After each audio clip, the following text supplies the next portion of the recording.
Hello guys, ജിത്തിനാണ് ഈ ഒരു spiritual buddy. എല്ലാവരും സുഖമായിട്ടിരിക്കുന്നു എന്ന് വിശ്വസിക്കുന്നു. ഇന്നലെ ഞാൻ ഇൻസ്റ്റഗ്രാമിലും ഫേസ്ബുക്കിലും ഒരു റീല് പോലെ പോസ്റ്റ് ചെയ്തിട്ടുണ്ടായിരുന്നു, ഒരു പോസ്റ്റർ റീല്. അതായത് ആത്മീയതയിലുള്ള ചതിക്കുഴികൾ. ഈ സംഭവം അല്ലെങ്കിൽ ഈ റീല് കണ്ടതിന് ശേഷം എൻ്റെ വീഡിയോസ് സ്ഥിരമായിട്ട് കാണുന്ന കുറച്ച് പേര് എൻ്റെ അടുത്ത് ചോദിച്ചു, ആത്മീയതയിലും ചതിക്കുഴികളുണ്ടോ എന്ന്. ആത്മീയതയിലാണ് ഏറ്റവും കൂടുതൽ ചതിക്കുഴികളുള്ളത് എന്നാണ് ഞാൻ കണ്ടെത്തിയിരിക്കുന്നത്. ഈ പറയുന്ന ചതിക്കുഴികൾ എന്താണെന്നല്ലേ ഞാൻ പറഞ്ഞു മനസ്സിലാക്കി തരാം. ഓക്കെ, ഈ പറയുന്ന പോലെ നമ്മൾ ആത്മീയത, ഞാൻ എൻ്റെ വീഡിയോ തുടങ്ങിയ സമയത്ത് ഞാൻ പറഞ്ഞു, ഒരിക്കലും ഫോഴ്സ്ഫുള്ളി വരേണ്ട ഒരു പ്രക്രിയയല്ല ആത്മീയത. നമുക്ക് സമയമാകുമ്പോൾ അത് വരും. നമ്മൾ ഫോഴ്സ്ഫുള്ളി നമ്മൾ ചില മെറ്റീരിയലിസ്റ്റിക് ആയിട്ടുള്ള കാര്യങ്ങളിലോട്ട് വരുന്നവർക്കാണ് ഈ പറയുന്ന ചതിക്കുഴികളിൽ ഒട്ടുമിക്കവരും വീഴുന്നത്. വേറെ ചതിക്കുഴികളുണ്ട്, അത് നിങ്ങൾക്ക് എല്ലാവർക്കും അറിയാം എന്ന് വിശ്വസിക്കുന്നു. ഇത് ഞാൻ പറയുന്നത് ആത്മീയതയിലോട്ടുള്ള ചതിക്കുഴികളാണ്. അതായത് നമ്മൾ ഈ പറയുന്നതിൻ്റെ മെറ്റീരിയലിസ്റ്റിക് ആയിട്ട് നമ്മൾ ആത്മീയതയിലോട്ട് വരുന്നുണ്ട്. പൈസയ്ക്ക് വേണ്ടി, അതിനുവേണ്ടി മന്ത്രസിദ്ധി നേടുന്നു. പല മൂർത്തികൾ വെച്ചിട്ട് അവരുടെ കാമനകൾക്ക് വേണ്ടി ഈ മൂർത്തികളെ കൊണ്ട് പൈസയ്ക്കാണെങ്കിലും പ്രശസ്തിക്കാണെങ്കിലും യൂസ് ചെയ്യുന്നവരുണ്ട്. ഇതൊക്കെ ടെമ്പററി ആണ്, പെർമനൻ്റ് ആയിട്ടുള്ള ഒരു സൊല്യൂഷൻ അല്ല. ഞാൻ എൻ്റെ വീഡിയോയിൽ മുന്നേ പറഞ്ഞിട്ടുണ്ട്. അതായത് നമുക്ക് വേണ്ട കാര്യങ്ങൾ മാത്രമേ നമ്മളിലോട്ട് ഒതുങ്ങുള്ളൂ. അല്ലാത്ത കാര്യങ്ങളൊക്കെ കുറച്ച് കഴിയുമ്പോൾ നമ്മൾ വിട്ട് പോകും. ഉറപ്പായിട്ടും ഇത് പോയിരിക്കും. അല്ലെങ്കിൽ അതിനുള്ള ബലം അല്ലെങ്കിൽ അതിനുള്ള കർമ്മം നമുക്ക് അനുഭവിക്കേണ്ടി വരും.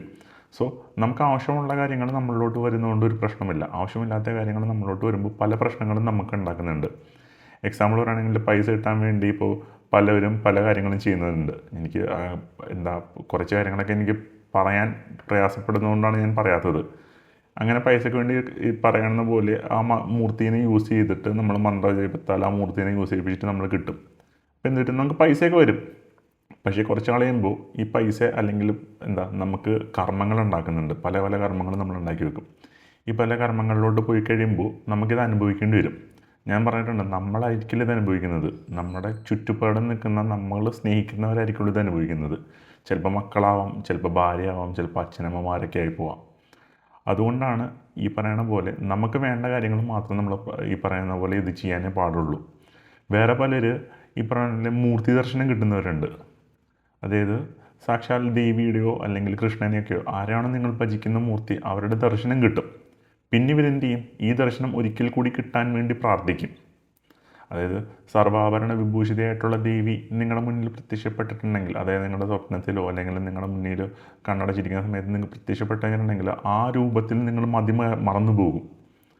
പിന്നീട് എന്ത് സംഭവിക്കുമെന്ന് വെച്ചിട്ടുണ്ടെങ്കിൽ വീണ്ടും ആ ഒരു രൂപം കാണാൻ വേണ്ടി, അല്ലെങ്കിൽ കൃഷ്ണനെയോ അല്ലെങ്കിൽ ദേവിയുടെ രൂപം കാണാൻ വേണ്ടി നമ്മൾ വീണ്ടും പ്രാർത്ഥിക്കാൻ തുടങ്ങും. അപ്പോഴും നമ്മൾ നമ്മുടെ ഈ പാതയിൽ നിന്നും മാറിപ്പോയി പോകും. അപ്പോഴെന്താ പ്രശ്നം വെച്ചിട്ടുണ്ടെങ്കിൽ, ഞാൻ മുന്നേ പറഞ്ഞിട്ടുണ്ട്, നമ്മൾ മരിച്ചു പോയി കഴിഞ്ഞിട്ടുണ്ടെങ്കിൽ നമ്മുടെ ചിത്തം എവിടെയാണോ നിൽക്കുന്നത് ആ ചിത്തം അവിടെ തന്നെ ഉറച്ചു നിൽക്കും. ഇപ്പോൾ ദേവീ ദർശനത്തിലാണ് അല്ലെങ്കിൽ മൂർത്തി ദർശനത്തിലാണ് നിൽക്കുന്നതെങ്കിൽ നമ്മൾ മന്ത്രമൂർത്തിയായി തീരും. മന്ത്രമൂർത്തിയായി തീരുക എന്ന് വെച്ചിട്ടുണ്ടെങ്കിൽ ആ ഇതിനകത്തോട്ട് നമ്മുടെ ആത്മാവ് ലയിക്കുന്നതാണ്. അപ്പോൾ എന്താ പ്രശ്നം പറ്റുകയെന്ന് വെച്ചിട്ടുണ്ടെങ്കിൽ നമുക്ക് മുക്തി കിട്ടില്ല, അല്ലെങ്കിൽ മോക്ഷം കിട്ടില്ല. നമ്മൾ അതിനകത്തോട്ട് ആ ചിത്രത്തിലോട്ട് അവിടെ തന്നെ നിൽക്കും. പിന്നീടും നമ്മൾ ഈ പറയണ പോലെ അടുത്തൊരു ജന്മം എടുത്തിട്ട് നമ്മൾ ഇതേപോലത്തെ ഒരു ചിത്രത്തിലോട്ട് പോയിക്കൊണ്ട് നമ്മുടെ ഈ ലൂപ്പ് ഇങ്ങനെ കറങ്ങിക്കൊണ്ടേയിരിക്കും. നമ്മൾ ആ ലൂപ്പിൽ നിന്ന് പുറത്തോട്ട് ഇറങ്ങില്ല. ഇത് ഒരു തരം ഇതാണ്.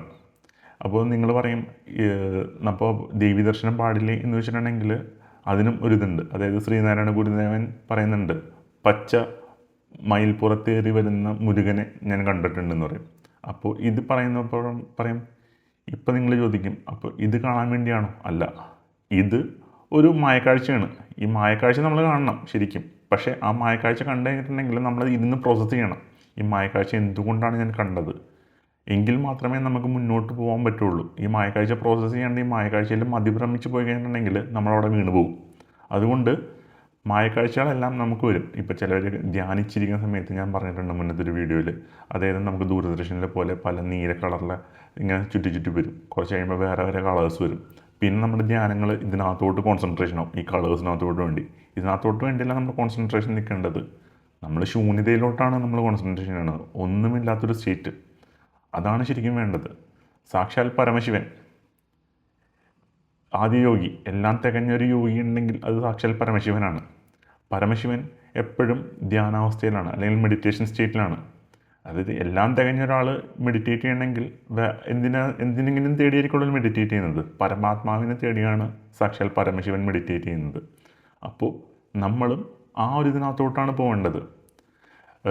എക്സാമ്പിൾ പറയുകയാണെന്ന് വെച്ചിട്ടുണ്ടെങ്കിൽ പരമഹംസ ആരാണെന്ന് വെച്ചിട്ടുണ്ടെങ്കിൽ ഞാൻ പറയാം, ലോകത്തിലെ ഏറ്റവും വലിയ കാളിഭക്തൻ ആരാണെന്ന് വെച്ചിട്ടുണ്ടെങ്കിൽ ഞാൻ പറയാം സാക്ഷാൽ പരമഹംസയാണ്.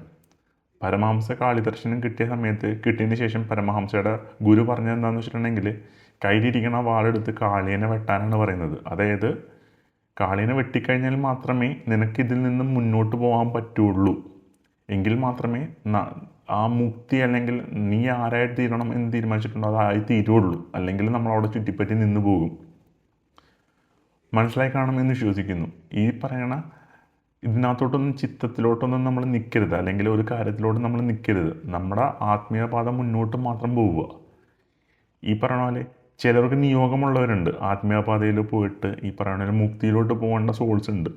അവർക്ക് ആത്മീയപാത കറക്റ്റ് ആയിരിക്കുള്ളൂ. അല്ലാത്തവർ ഈ പറയുന്ന മെറ്റീരിയൽസിലേക്ക് പോകുന്നവർ ഈ പറയുന്ന ചതിക്കുഴികളിൽ വീണ് പോകും. പിന്നെ വേറെ ഒരു ഇമ്പോർട്ടൻ്റ് ആയിട്ടുള്ളൊരു കാര്യം എന്ന് പറയുന്നത് മന്ത്രമാണ്. ഞാൻ പറഞ്ഞിട്ടുണ്ട്, മന്ത്രം എന്ന് പറയുന്നത് ബീജമാണ്, ഒരു സീഡാണ്. എക്സാമ്പിൾ പറയാമെന്ന് വെച്ചിട്ടുണ്ടെങ്കിൽ ഒരു അടക്കയായിട്ട് നിങ്ങൾ ഒരു മന്ത്രത്തെ നിങ്ങൾ കൺസിഡർ ചെയ്യുക. നിങ്ങൾ ഈ അടക്ക കൊണ്ടുപോയിട്ട് മണ്ണിൽ കൊണ്ടുപോയി കുഴിച്ചിടുക. പിന്നെ ദിവസവും വെള്ളമൊഴിക്കുന്ന പോലെയാണ് നിങ്ങളുടെ ജപം. ഈ ജപം തുടങ്ങി കഴിയുമ്പോൾ ദിവസവും വെള്ളമൊഴിച്ചിട്ട് ഈ അടക്ക കുറച്ച് ദിവസം കഴിയുമ്പോൾ വളർന്ന് വലുതായിട്ടൊരു കവുങ്ങായി മാറും. നമ്മുടെ ബോഡി സ്ട്രോങ് അല്ലെങ്കിൽ ഈ കവുങ്ങ് പോലെയാകും നമ്മുടെ മന്ത്രവും. നമ്മുടെ ബോഡിയെ നശിപ്പിച്ച് കളയാൻ തുടങ്ങും പയ്യെ. അതായത് ചില മന്ത്രങ്ങളൊക്കെ യൂസ് ചെയ്ത് കഴിഞ്ഞിട്ടുണ്ടെങ്കിൽ നമുക്ക് ബോഡിയിൽ ഭയങ്കരമായിട്ട് അഡ്വേഴ്സ് ഇഫക്റ്റ് ഉണ്ടാക്കുന്ന മന്ത്രങ്ങളുണ്ട്. നമ്മുടെ ബോഡിക്ക് അതിന് വേണ്ട സ്ട്രെങ്ത് ഉണ്ടായില്ലെങ്കിൽ ഈ പറയുന്ന പോലെ നമ്മുടെ ബോഡിയിൽ പല പല അസുഖങ്ങൾ വരും. ഈ എക്സാമ്പിൾ പറയുന്നത് വെച്ചിട്ടുണ്ടെങ്കിൽ പരമഹംസയ്ക്കില്ലാത്ത അസുഖങ്ങളില്ല. എന്തുകൊണ്ടെന്ന് വെച്ചിട്ടുണ്ടെങ്കിൽ ബോഡി സ്ട്രോങ് അല്ല. ഈ കാളി ദർശനം കിട്ടിയതിന് ശേഷം പരമഹംസയുടെ അടുത്ത് പോയിട്ട് സാക്ഷാൽ വിവേകാനന്ദ സ്വാമി ചോദിച്ചു, എങ്ങനെ ഉണ്ടായിരുന്നു കാളി ദർശനം?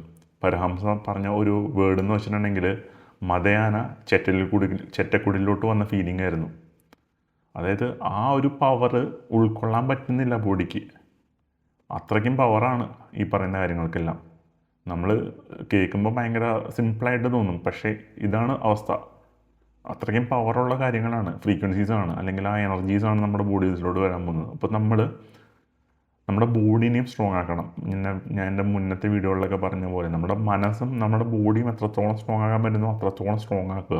എങ്കിൽ മാത്രമേ ഈ കാര്യങ്ങളിലൊക്കെ നമുക്ക് ആർജിക്കാൻ പറ്റുള്ളൂ, അല്ലെങ്കിൽ സിദ്ധി കിട്ടുള്ളൂ, അല്ലെങ്കിൽ നമുക്ക് ഇത് നിലനിർത്തി കൊണ്ടുപോകാൻ പറ്റുള്ളൂ. അല്ലെങ്കിൽ നമ്മുടെ ബോഡിക്കും ഈ പറയുന്ന പ്രശ്നങ്ങൾ ഉണ്ടാക്കുന്നുണ്ട്. ഈ വേറൊരു കാര്യം പറയാമെന്ന് വെച്ചിട്ടുണ്ടെങ്കിൽ ഈ പറയുന്ന പോലെ നമ്മളിപ്പം 108 ജപം തുടങ്ങും, ഓം നമഃ ശിവായ. കുറച്ച് കളയുമ്പോൾ ഇത് 1008 പോകും. 1008 പോകുന്ന സമയത്ത് നമ്മുടെ ബോഡിയിൽ വേണ്ട വർക്കൗട്ടുകൾ അല്ലെങ്കിൽ യോഗകൾ ചെയ്യണം. ഇത് ഭഗവത്ഗീതയിൽ പറഞ്ഞിട്ടുണ്ട്. 6-ാം അധ്യായം 17-ാം ശ്ലോകത്തിൽ ഭഗവത്ഗീതയിൽ പറയുന്നുണ്ട്, യുക്താഹാരവും അതേപോലെ യുക്തക്രിയകളും ചെയ്തിട്ടുണ്ടെങ്കിൽ നമ്മുടെ ബോഡി നമുക്ക് വേണ്ടപ്പെട്ട ഭക്ഷണങ്ങളും വേണ്ട രീതിയിലുള്ള വ്യായാമക്രമങ്ങളും ചെയ്തിട്ടുണ്ടെങ്കിൽ, യോഗകളും ചെയ്തിട്ടുണ്ടെങ്കിൽ നിങ്ങൾക്ക് വേറെ പ്രശ്നങ്ങളൊന്നും വരില്ല എന്നാണ് പറയുന്നത്. പക്ഷേ ഇപ്പോഴത്തെ ഒരു സിറ്റുവേഷനിൽ എന്ത് യുക്താഹാരം, എന്ത് യുക്തക്രിയകൾ അല്ലേ, ഇതൊക്കെ കൂടി നമ്മൾ ഫോളോ ചെയ്യണം. കാരണം ഞാൻ പറഞ്ഞിട്ടുണ്ട്, ആത്മീയതയിലോട്ട് വരുന്നതിന് മുന്നേ 100 വട്ടം ചിന്തിക്കേണ്ടതുണ്ട്. ഈ പറയുന്ന കുറേ പ്രശ്നങ്ങൾ നമ്മുടെ മുന്നിൽ ഫേസ് ചെയ്യാൻ പറ്റുമെങ്കിൽ മാത്രമേ നമുക്ക് മുന്നോട്ട് പോകാൻ പറ്റുള്ളൂ. ചിലരുണ്ട് മന്ത്രജപം തുടങ്ങിക്കഴിഞ്ഞ് കുറച്ച് ദിവസം കഴിയുമ്പോൾ തന്നെ ബോഡി പെയിൻ എടുക്കാൻ തുടങ്ങും. ചിലർക്ക് പ്രഷർ കൂടും, ചിലർക്ക് ഷുഗർ കൂടും, ചിലർക്ക് വേറെ പല പല അസുഖങ്ങളും വരും. ഇതെന്താ പ്രശ്നം എന്ന് വെച്ചിട്ടുണ്ടെങ്കിൽ ബോഡീസിൻ്റെ പ്രശ്നമാണ്. നമ്മുടെ ബോഡി സ്ട്രോങ് ആവാത്തതിൻ്റെ പ്രശ്നമാണ്. ഇപ്പോൾ എനിക്ക് തന്നെ എൻ്റെ കേസാണെന്ന് വെച്ചിട്ടുണ്ടെങ്കിൽ എനിക്ക് എൻ്റെ ബോഡി ഇപ്പോൾ കുറച്ച് ദിവസമായിട്ട് നോക്കാൻ പറ്റുന്നില്ല. എനിക്ക് ചെറിയ തോതിൽ പ്രശ്നങ്ങളുണ്ട്. ബാക്ക് പെയിനൊക്കെ വന്നു തുടങ്ങിയിട്ടുണ്ട് ചെറിയ തോതിൽ. അതേപോലെ വേറെ പല പ്രശ്നങ്ങളുണ്ട്. വർക്കൗട്ട് ചെയ്ത് തുടങ്ങണം, അല്ലെങ്കിൽ യോഗ അഭ്യസിച്ച് തുടങ്ങേണ്ട സമയമായിട്ടുണ്ട്. നമുക്ക് ഇതൊക്കെ കൂടി ബാലൻസ് ചെയ്ത് കൊണ്ടുപോകാൻ പറ്റുമെങ്കിൽ മാത്രമേ ഈ പറയുന്ന സംഭവത്തിലൂടെ നമുക്ക് മുന്നോട്ട് പോകാൻ പറ്റുള്ളൂ. അല്ലെങ്കിൽ ഈ പറയുന്ന പ്രശ്നങ്ങളൊക്കെ നമുക്ക് വരും ഉറപ്പായിട്ടും മുന്നോട്ട് പോകുമ്പോൾ. ഇത് മാത്രമല്ല, ഇനിയും പല ചതിക്കുഴികളുണ്ട്. വേറൊരു ചതിക്കുഴി എന്ന് പറയുന്നത് പലരും പല ആത്മീയ ഗുരുക്കളുടെ പരിപാടിക്ക് പോകുന്നവരുണ്ട്. ഇതിന് പോയതിന് ശേഷം ഭയങ്കര ഉത്സാഹത്തോടെയും ഭയങ്കര ഉന്മേഷത്തോടെയും മോജസോടെയൊക്കെ പോവും. തിരിച്ച് വരുമ്പോൾ ഒടിഞ്ഞുത്തിയായിരിക്കുള്ളൂ വരുന്നത്. എന്തുകൊണ്ടാണെന്ന് ഞാൻ അടുത്ത വീഡിയോയിൽ പറയാം. കാരണം ഇങ്ങനെ പറഞ്ഞു പോയി കഴിഞ്ഞിട്ടുണ്ടെങ്കിൽ ഇങ്ങനെ കുറേ നീണ്ടു കിടക്കുന്നുണ്ട് ഇതിനകത്തുള്ള ചതിക്കുഴികൾ. ബേസിക്കലി ഇത് നമ്മളെ തന്നെ കുഴിയിൽ കൊണ്ടിടുന്ന പരിപാടിയാണ്. നമ്മൾ ഈ കുഴിയിൽ നിന്ന് രക്ഷപ്പെട്ട് കയറണം. ഞാൻ ഈ വീഡിയോയിൽ മുന്നേ പറഞ്ഞ പോലെ നമുക്ക് എന്തെങ്കിലും ഒരു മായക്കാഴ്ചയോ അല്ലെങ്കിൽ എന്തെങ്കിലും പല കാര്യങ്ങളും വന്നു നമ്മൾ ചിന്തിക്കണം. എക്സാമ്പിൾ പറയാമെന്ന് വെച്ചിട്ടുണ്ടെങ്കിൽ എനിക്ക് കുറച്ച് ദിവസത്തിന് മുന്നേ എൻ്റെ ഒരു വീഡിയോ കാണുന്ന ഒരു കുട്ടി എനിക്കൊരു മെസ്സേജ് അയച്ചിട്ടുണ്ടായിരുന്നു. ആ മെസ്സേജ് ഞാൻ കേൾപ്പിക്കാം. ഓക്കെ, എന്നിട്ട് ഞാൻ പറയാം അതിൻ്റെ സംഭവം എന്താണ് ഞാൻ നിങ്ങൾക്ക് പറഞ്ഞ് മനസ്സിലാക്കി തരാം. ചേട്ടാ, ഞാൻ ഇന്നലെ ഇലഞ്ഞിപ്പൂവിൻ്റെ സ്വപ്നം കണ്ടു. ഞാൻ ഇലഞ്ഞിപ്പൂ നിലത്തിരുന്ന് കയ്യിൽ വെച്ച് പറക്കി എന്നിട്ടത് ഭയങ്കരമായിട്ട് ഇങ്ങനെ മണത്തോണ്ടിരുന്നു എന്ന്. ഇന്ന് ഞാൻ രാവിലെ എഴുന്നേറ്റ് ഹോളിൽ വന്നപ്പോൾ ഈ ഇലഞ്ഞിപ്പൂവിൻ്റെ മണം, ആ മണം എവിടെ നിന്ന് വന്നു എന്നൊന്നും അറിയില്ല. ഇവിടെ അടുത്ത് മരങ്ങളൊന്നുമില്ല. ഈ സ്മെല്ല് എനിക്ക് വന്നപ്പോൾ ഞാൻ ആ സ്വപ്നം ശരിക്കും ആലോചിച്ച് ഇവിടെ ഇരുന്ന്. അതെന്താ ഇലഞ്ഞിപ്പൂവിൻ്റെ സ്മെല്ല് എന്തിൻ്റെയാണെന്നറിയോ? ആ ഓഡിയോ കേട്ട് കാണുന്നു തോന്നുന്നു. ഇലഞ്ഞിപ്പൂവിൻ്റെ സ്വപ്നം കണ്ടു. അതിന് പിറ്റേ ദിവസം ഈ ഇലഞ്ഞിപ്പൂവിൻ്റെ മണം വരുന്നു. ഇതെല്ലാം നമ്മുടെ സബ് കോൺഷ്യസിൽ വരുന്ന സംഭവങ്ങളാണ്. കാരണം ഈ ഇലഞ്ഞിപ്പൂവിൻ്റെ മണം നമുക്ക് ഓൾറെഡി അറിയാം. ഇലഞ്ഞിപ്പൂ നമ്മൾ സ്വപ്നം കൊണ്ടിട്ടുണ്ട്. നമ്മുടെ സബ് കോൺഷ്യസ് ഈ പറയുന്ന മായ ക്രിയേറ്റ് ചെയ്തിട്ടുണ്ട്. നമ്മൾ ആ മായയിൽ വീണുപോയി. ഇങ്ങനെ ആവരുത്, നമ്മൾ ചിന്തിക്കണം. അതായത് ഈ മണം ഞാൻ സ്വപ്നം കണ്ടിട്ടുണ്ട്. സ്വപ്നം കണ്ടു കഴിഞ്ഞിട്ടുണ്ടെങ്കിൽ ഡെഫിനറ്റ്ലി നമ്മുടെ സബ് കോൺഷ്യസ് മൈൻഡിൽ ആ സംഭവം അവിടെ കിടക്കുന്നുണ്ട്. ഓക്കെ, സൂക്ഷ്മാത്മാവിൻ്റെ ഉള്ളിൽ ഒരു ഞാൻ പറഞ്ഞിട്ടില്ലേ, നമ്മുടെ ആസ്ട്രൽ കഴിഞ്ഞിട്ട് കാഷ്വൽ ബോഡിയിൽ നിന്ന് ഒരു മെമ്മറി സ്റ്റോറേജ് ഉണ്ട്. ഈ സംഭവത്തിനകത്ത് പല കാര്യങ്ങളും നമ്മളിപ്പോൾ അനുഭവിക്കുന്ന പല മെമ്മറീസും അതിനകത്ത് വന്ന് സ്റ്റോർ ചെയ്യുന്നുണ്ട്. ഈ പറയുന്ന പോലെ സ്മെല്ലും അതൊക്കെ വരും അതിനകത്ത്. പഞ്ചഭൂതങ്ങളിലും അടങ്ങുന്ന എല്ലാ സാധനങ്ങളും അതിനകത്ത് വന്ന് സ്റ്റോർ ചെയ്യുന്നുണ്ട്. ഇത് പിന്നീട് നിങ്ങൾക്ക് റിഫ്ലക്റ്റ് ചെയ്യും. ഇതേപോലത്തെ മായകളിൽ ഒരിക്കലും വീഴരുത്. ഇതേപോലെ നമുക്ക് ഈ പറയുന്ന പോലെ വേറെ കുറേ കാര്യങ്ങൾ വരും ഇതേപോലെ തന്നെ. അപ്പോൾ നമ്മൾ ചിന്തിക്കുക, ലോജിക്കായിട്ട് ചിന്തിക്കുക, ഇതെന്തുകൊണ്ട് വന്നു എന്ന്. അപ്പോൾ നിങ്ങൾക്ക് അതിനുള്ളൊരു ഉത്തരം കിട്ടും. ആദ്യം കിട്ടുന്ന ഉത്തരമായിരിക്കുള്ള ഒറിജിനൽ, ബാക്കിയെല്ലാം മാനിപ്പുലേഷൻസ് ആണ്. അതിനകത്ത് വീഴാണ്ട് മുന്നോട്ട് പോവുക. അപ്പോൾ ഇനിയും ഇതേപോലെ ഉണ്ട്. സമയമാകുമ്പോൾ ഞാൻ വീഡിയോ ചെയ്യാം ഡെഫിനറ്റ്ലി. ഓക്കെ, അപ്പോൾ അടുത്ത വീഡിയോ കാണാം ഗൈസ്. ബൈ.